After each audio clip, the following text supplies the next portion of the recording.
দর্শক, আজ আমি আপনাদেরকে দেখাবো যে বাংলাদেশের সবথেকে বড় বধ্যভূমি শুকনগর বধ্যভূমি।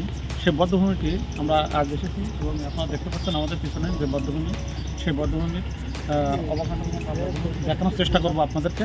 তো চলুন আমরা ঘুরে দেখি সেই বধ্যভূমিটি। শুকনগর বধ্যভূমি বাংলাদেশের মুক্তিযুদ্ধের ইতিহাসের এক মর্মান্তিক ও হৃদয় বিদারক অধ্যায়।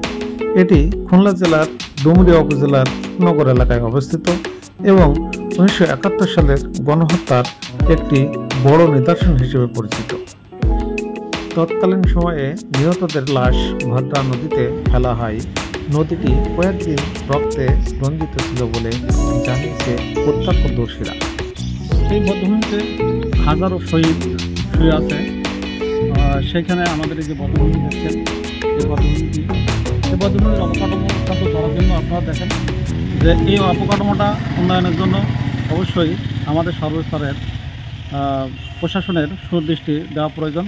কারণ আমাদের বাংলাদেশের যতগুলো বধ্যভূমি আছে তার মধ্যে এটি একটি অন্যতম বধ্যভূমি, শুকনগর বধ্যভূমি।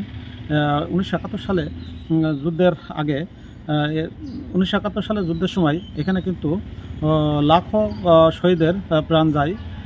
সেই থেকেই কিন্তু এখানে বধ্যভূমি হিসেবে এটি নির্ধারণ করা হয়।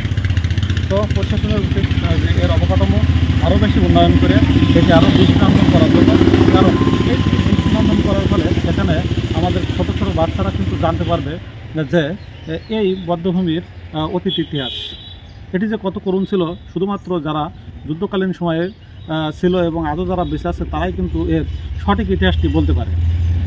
তো আমাদের এই অবকাঠামো উন্নয়নের মাধ্যম দিয়ে যদি আমাদের প্রশাসন এখানে আরও বেশি সুন্দর করে, তাহলে সেক্ষেত্রে আমাদের যে ছোট প্রজন্মগুলো আছে তারা ধীরে ধীরে বেড়ে উঠবে এবং এই বধ্যভূমি সম্পর্কে তারা প্রতিনিয়তই জানতে পারবে যে এখানে কত লোকের জীবনহানি ঘটেছিল সে বিষয়ে। তো এগুলো অবশ্যই সংস্কারের প্রয়োজন।